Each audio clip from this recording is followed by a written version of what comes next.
Don't worry, darling. They don't call me Mr. Miracle for nothing. First rule of Hey guys, it is Tristan with Nerdettes Newsstand, and Valentine's Day is quickly coming up.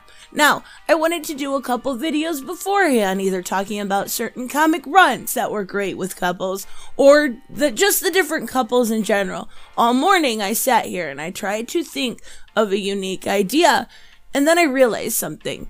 I have been trying to reach 20K for 2 weeks now. I've scaled back different content, I've changed things a little bit, trying to get that upper hand.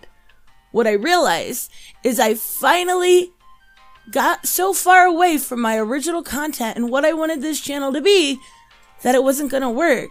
The only way to get and keep my channel well done is to do what I want. So that's what I'm going to do.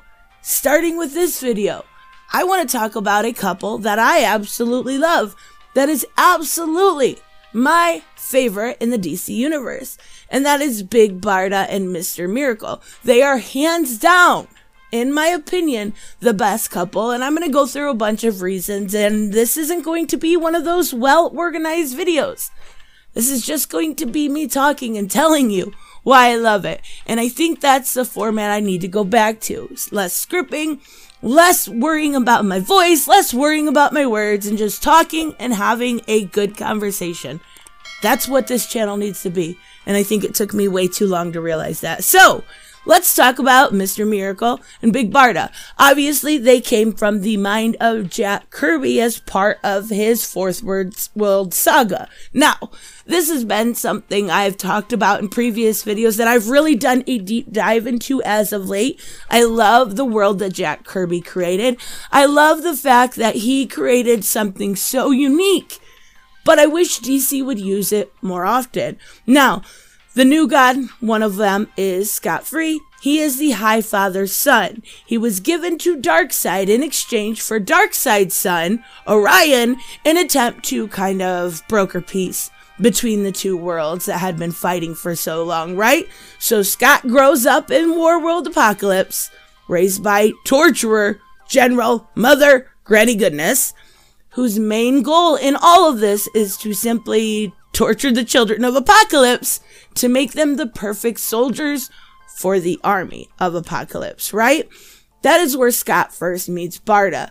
Barda is one of the fiercest warriors on Apocalypse, having risen through the ranks of Granny Goodness and actually becoming the leader of the Female Furies, the elite warriors of Apocalypse. Now, Female Furies are wonderfully done up until late.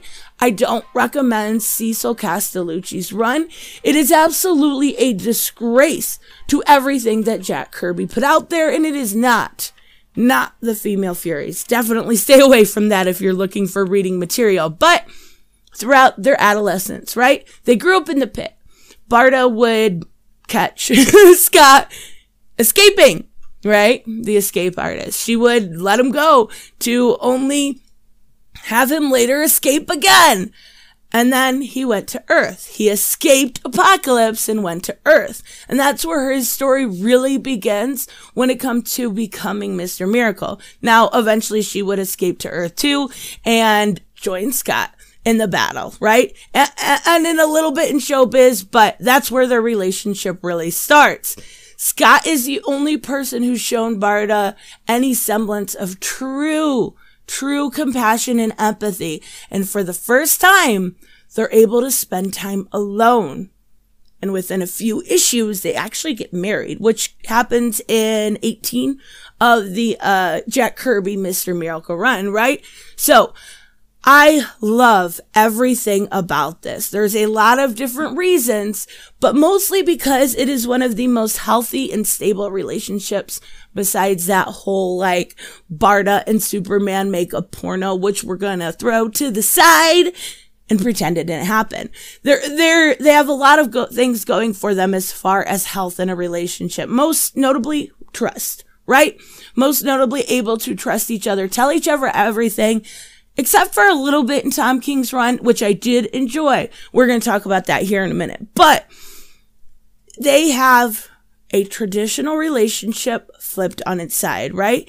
And that's really what I love about, I was always drawn to Barda for a lot of reasons, simply because she is my polar opposite. She is tall and strong and able to do things, able to open jars. Yeah, that's a big deal. Can't do that. I am short and frail, and I love the fact that she is a strong woman that doesn't need that I'm strong and independent kind of thing. She's just a strong woman, and that's all that matters. Now, Scott, he's really good at hiding his emotions. Kind of had to be, surviving on Apocalypse, right? And that's, he goes into professional performance for a reason. He's got that skill that makes his adoption of the professionals from Thaddeus Brown, the original Mr. Miracle, very easy. Now, Barda is the one person on all of Apocalypse who Scott didn't escape from when growing up. She was the only one, if not the only person ever, that he trusts with his life. He showed her compassion, something that was natural for him, and when she returns it, she proves both to Scott and the reader the goodness of love, something very unnatural to both of them. They can overcome a lifetime of hatred, trauma, and straight up evil to learn the meaning of life. And that is why they've came together.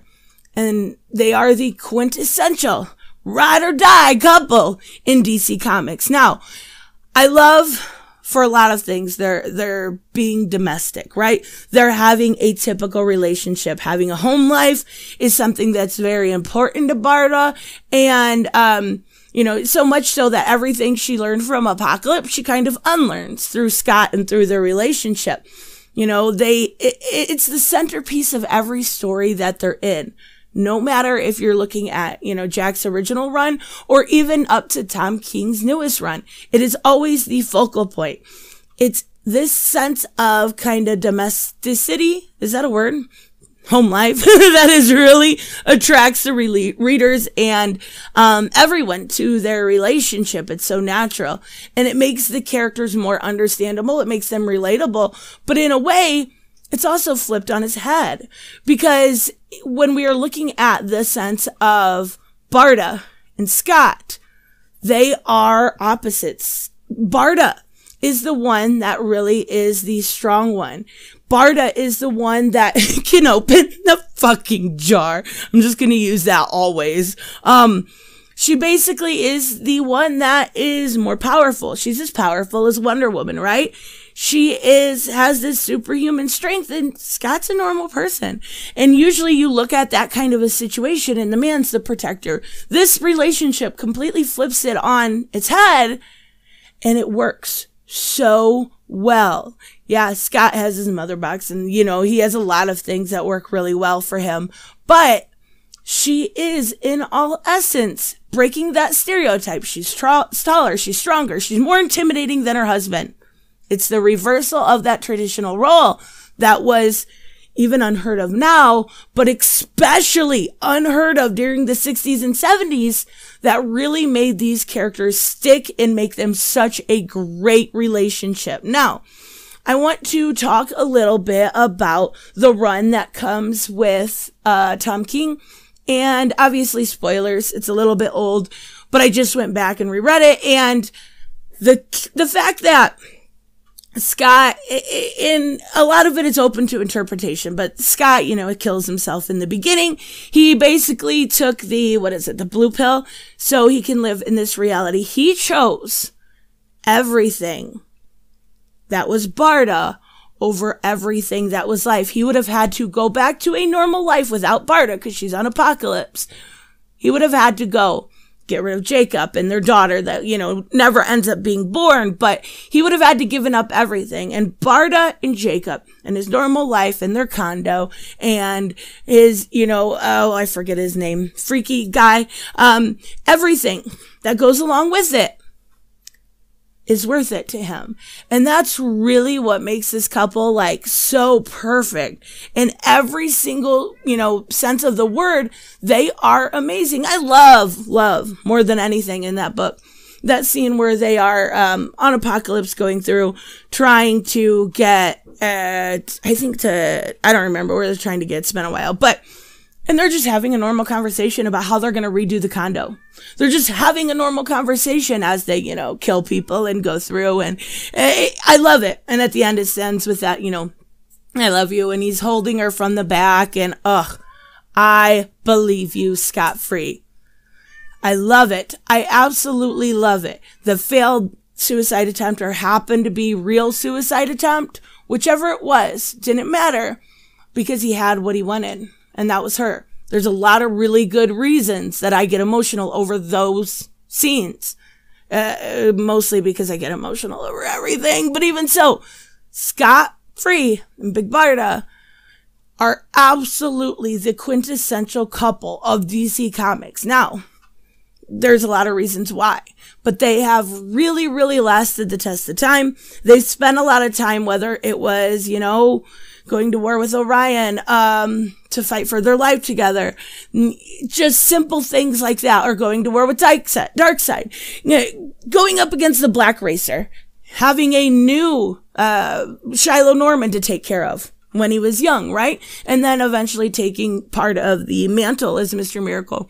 Doesn't matter what it is. They always do it together.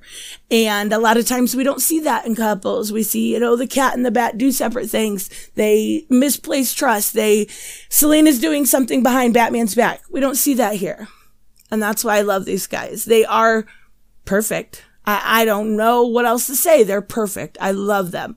Let me know, of course, what you guys think about this. Let me know who your favorite couple is in the comments below. I think it's worth noting I love a lot of couples, but this one will always be my number one. Let me know. I will see you guys in the next one. Bye-bye.